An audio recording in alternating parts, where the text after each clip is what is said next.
ಪ್ರಾಧ್ಯಾಪಕರಾಗಿ ಪ್ರಾಂಶುಪಾಲಕರಾಗಿ ನಿವೃತ್ತರಾದರು. ಇವರು ಪ್ರಸ್ತುತ ರಾಯಚೂರಿನಲ್ಲಿ ವಾಸವಾಗಿದ್ದಾರೆ. ಇವರ ತಂದೆ ಖ್ಯಾತ ಗಜಲ್ ಸಾಹಿತಿಗಳಾದ ದಿವಂಗತ ಶಾಂತರಸರು. 80ರ ದಶಕದಲ್ಲಿ ಹೆಣ್ಣು ಮಕ್ಕಳು ಮುಕ್ತವಾಗಿ ಬರೆಯುತ್ತಿರಲಿಲ್ಲ.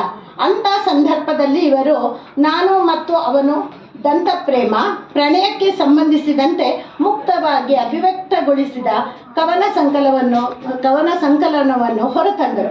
ಅಲ್ಲದೆ ಉರ್ದು ಸಾಹಿತ್ಯದಲ್ಲಿ ಶ್ರೀಮಂತ ಕಾವ್ಯ ಪ್ರಕಾರವಾದ ಗಜಲನ್ನು ಇವರ ತಂದೆಯವರಾದ ಶಾಂತರಸರು ಮೊಟ್ಟ ಮೊದಲಿಗೆ ಕನ್ನಡಕ್ಕೆ ತಂದರು. ಇವರು ತಂದೆಯ ಹಾದಿಯಲ್ಲಿಯೇ ನಡೆದು ಸುಂದರ ಗಜಲ್ ರಚಿಸಿ ಪ್ರಸಿದ್ಧರಾದರು.